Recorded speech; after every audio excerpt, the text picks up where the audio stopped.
Start हम करते हैं। हमने पिछले हफ्ते भी बात की थी वजीर खजाना की, जो बहुत से दावे भी किए थे, बहुत सारे उन्होंने कहा कि वो मईशत को ठीक करने के लिए जो इक़दामात उठाए जा रहे हैं, वो तो ज़ाहिरी बात है, हुकूमत में उनको तो डिफेंड करना होता है, अपना सारा जो काम होता है। हमारा काम ये होता है कि हम उसका जायजा लें कि वाकई उसके असरात भी होंगे कि नहीं, वाकई वो पॉलिसी सही जा रही है। तो मुझे पहले अपना एक ओवरव्यू, एक ब्रॉड कमेंट दीजिए कि अभी तक जितनी इक़दामात उठाए गए हैं मईशत को फिक्स करने के लिए, उसका क्रेडिट तो बहुत लिया जा रहा है। पूरे मीडिया में ही हो रहा है कि जी मईशत ठीक हो रही है, ठीक कर दी जाएगी। पता नहीं आपने देखा होगा, हमारे एक नंबर सहाफ़ी हैं सुहेल वराइट साहब, उन्होंने ये दावा किया कि मुक्तदर हल्के ये कह रहे हैं कि जी हमने चूंकि मईशत को फिक्स कर दिया, इलेक्शन की जरूरत ही नहीं है, अभी आगे भी हो सकते हैं।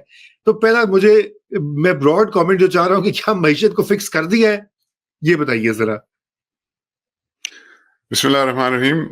रजा, इसको मेरे ख्याल से इसके 2-3 आंसर्स हो सकते हैं, 2-3 एंगल्स हो सकते हैं। पहला तो ये है कि मईशत फिक्स करने का तो कोई सवाल ही नहीं है ना, जिस स्टेट ऑफ अफेयर्स में पाकिस्तान की इकॉनमी है, ये कोई 2-4 महीने में फिक्स होने वाली तो इशू नहीं है। दूसरी बात ये है कि आप किस तरह से इस मईशत को ठीक करने के बारे में क्या व्यू रखते हैं। और मेरा तो आपको स्टैंस बड़ी देर से मैं तो कह रहा हूँ कि एक ही हल है, वो है सर्जरी। तो मतलब इससे कम पे तो बात करना भी फजूल है। तो वो सर्जरी की तो अभी कोई फ्रैंकली बात भी नहीं कर रहा।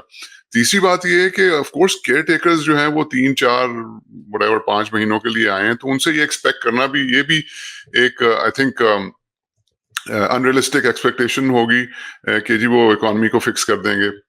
एंड फाइनली आई थिंक अगर हम देखें कि मईशत ठीक करना उसको एक तरफ रखते हैं और डॉलर आ जाना उसको दूसरी तरफ रख दें, तो अगर कुछ अगर इन्वेस्टमेंट आती है, फ्यू बिलियन डॉलर्स आ जाते हैं, एंड उसको अगर हम क्रेडिट लेना शुरू कर दें जी कि क्योंकि डॉलर्स आ गए हैं इसलिए सब कुछ ठीक हो गया है, मईशत ठीक हो गई है, कॉन्फिडेंस बहाल हो गया है, तो ये भी फिर मैं आप पे और व्यूअर्स पे छोड़ देता हूँ कि क्या एक सही तरीका है मईशत। बिल्कुल, बहुत सारी बातें उन्होंने कही। देखिए, एक जो बहुत बड़ा मसला हमें दरपेश है वो हमारे डेट, जो कर्जे हमने लिए हुए हैं, अंदरूनी लेते हैं, इसका भी हमने जिक्र कर चुके हैं पहले कई बार इस प्लेटफॉर्म पे, और जो बैरूनी कर्जे हैं। और यकीनन कोई डेट लेना कोई ऐसा बुरी बात नहीं, हुकूमतें लेती हैं डेट। मैं अमेरिका में हूँ इस वक्त, आप भी मुझसे बेहतर जानते हैं, अमेरिकी हुकूमत भी बड़ी इंडेटेड है, ट्रिलियंस ऑफ डॉलर्स के उन्होंने कर्जे लिए हैं। लेकिन 33 ट्रिलियन। जी बिल्कुल बिल्कुल, आपने तो एग्जैक्ट फिगर भी आपको पता है एग्जैक्टली। तो लेकिन एक डेट मैनेजमेंट भी होती है एक चीज, हमारे यहाँ डेट मैनेजमेंट का फुकदान है, नंबर 1। और नंबर 2 ये कि हम इतने डिपेंडेंट हो जाते हैं कि फिर हम भागते फिरते हैं लास्ट मिनट के ऊपर, जो है वो 2-3 महीने पहले किस्तों की अदायगी से पहले यहाँ जा रहे हैं, वहां जा रहे हैं, आप ये करें। तो ये डेट मैनेजमेंट के हवाले से जो उन्होंने बात कही, कुछ उसका भी जिक्र कीजिए, और ये बताइए कि इसको कैसे हम किन लाइंस के ऊपर अपनी डेट मैनेजमेंट को इम्प्रूव कर सकते हैं। अच्छा, वो उसको कैसे इम्प्रूव कर सकते हैं, उसमें तो आपको याद होगा हमने एक पूरा प्रोग्राम किया था, वो रीड्राइंग पाकिस्तान बजट पार्ट 2, उसमें बहुत डिटेल में हमने बताया था। बहरहाल मैं उसको I'll touch on it, but let's go over जो फाइनेंस मिनिस्टर साहबा ने कहा था। Basically again we have to understand, ये 3-4 महीने के लिए केयर टेकर गवर्नमेंट है, and there is only so much they can do.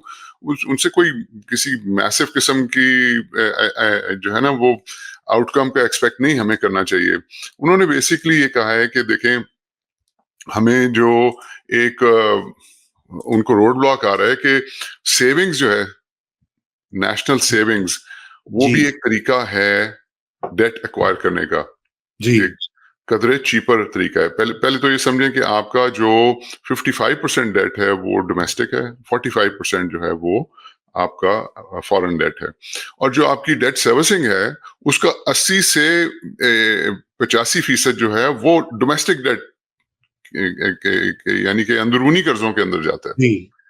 तो जब डेट मैनेजमेंट की बात हुई तो 2 सेपरेट चीजें हैं। आप डोमेस्टिक डेट को कैसे मैनेज करना है, तो उसका एक तरीका है कि आप सेविंग्स को प्रमोट करें। اچھا اب وہ جب سیونگز پروموٹ کرنے کی باری آئی تو انہوں نے ایکسپلین کیا کہ جی سیونگز کو ہم کیسے پروموٹ کریں کہ اس کے اوپر تو ٹیکسیشن ہی بہت زیادہ ہے. تو ٹیکس بالکل اتنا زیادہ ہے کہ لوگ جو ہیں وہ پھر آلٹرنیٹ جگہوں کے اوپر میوچل فنڈز میں وہ جا کے انویسٹ کر دیتے ہیں, وہ بینکوں کے پاس انویسٹ کر دیتے ہیں, وہ اسٹاک مارکیٹ میں انویسٹ کر دیتے ہیں, although اتنا نہیں کرتے اسٹاک مارکیٹ میں جتنا کرنا چاہیے تھا, مطلب آلٹرنیٹ اور بھی طریقے ہیں. تو لیکن اور وہ کچھ کر بھی نہیں سکتی ہیں اس ٹیکس کو کم کرنے کا, کیونکہ آئی ایم ایف کے ساتھ تو پروگرام طے ہو گیا ہوا ہے, اور اس پروگرام کے انڈر یہ ریونیو کلیکشن جو ہے یعنی کہ ٹیکس لگانا جو ہے یہ طے ہو چکا ہے کہ اس میں اب سیونگ ہے, باقی چیزیں جس طرح سے بھی ایف بی آر نے اس کو پروجیکٹ کیا تو وہ اس سال کا تو طے ہو گیا ہے. اب جو بھی ہونا ہے وہ اگلے فسکل ایئر کے اندر ڈیسائیڈ ہوگا. اچھا پھر انہوں نے بات کی کہ جی ری پروفائل اس کو ڈیٹ کو کرنا ہے. اس میں she spoke about something very interesting کہ گورنمنٹ پاکستان کی جو سیکورٹیز ہیں اس کا پیپر جو ہے اس کو وہ پاکستان اسٹاک ایکسچینج کے اوپر فلوٹ کریں گے. سو مثلاً جیسے انٹرنیشنل مارکیٹ میں جا کے یورو بانڈ یا سکوکس وغیرہ فلوٹ کرتے ہیں, وہ پاکستان اسٹاک ایکسچینج کے اوپر فلوٹ کریں گے, which I think is a fantastic step if they are able to do it, but with one caution کہ دیکھیں ابھی گورنمنٹ ہماری جو ہے وہ بینکوں سے قرضے لیتی ہے. اب جب وہ بینکوں سے قرضے لیتی ہے تو بینکوں کے لیے تو یہ رسک فری انویسٹمنٹ ہے. وہ گورنمنٹ کو قرضے دیتے ہیں, ان کو 22% کی گارنٹیڈ ریٹرن مل جاتی ہے, اور اب غالباً تھوڑی کم ہو گئی ہے, اور رسک جو ہے وہ تقریباً زیرو ہے. تو جب ان کو ایسی انویسٹمنٹ مل رہی ہے تو ان کو کیا ضرورت پڑی ہے پرائیویٹ سیکٹر کو لونز دینے کی. تو پرائیویٹ سیکٹر اس کو کہتے ہیں crowding out the private sector. Government جو ہے وہ سارا کا سارا پیسہ بینکوں سے لے جاتی ہے, پرائیویٹ سیکٹر کے لیے کچھ نہیں بچتا. اور پرائیویٹ سیکٹر وہ ہے جو جابس کریٹ کرتا ہے, جو اکانومی کو چلاتا ہے, جو ٹیکسز پے کرتا ہے. تو ان کے لیے لینڈنگ کی کوئی وہ نہ بینکوں کے اندر ایپیٹائٹ رہتی ہے, نہ وہ انٹرسٹڈ ہوتے ہیں. اسی طرح اب ہم اسٹاک ایکسچینج کے اندر اگر گورنمنٹ کا پیسہ فلوٹ کرنے لگیں, گورنمنٹ کا ڈیٹ, تو وہاں پہ بھی یہ خدشہ نہ ہے کہ وہ پہلے ہی بڑے تھوڑے سے 2,20,000 لوگ جو ہیں وہ ہمارے انویسٹرز ہیں, وہ سارے کے سارے اس طرف چلے جائیں کہ جی یہ گورنمنٹ کا سکوک یا گورنمنٹ کا بانڈ آ رہا ہے تو ادھر 22% تو گارنٹیڈ ہے, تو ہم کیوں جا کے پاکستان اسٹاک ایکسچینج کی کمپنیوں کے اندر انویسٹ کریں. سو یہ چیز ذہن میں رکھتے ہوئے آئیڈیا بڑا اچھا ہے, لیکن اس کو ذرا تھورلی سوچنے کی ضرورت ہے. تو ڈومیسٹک ڈیٹ پہ تو انہوں نے یہ کہا تھا.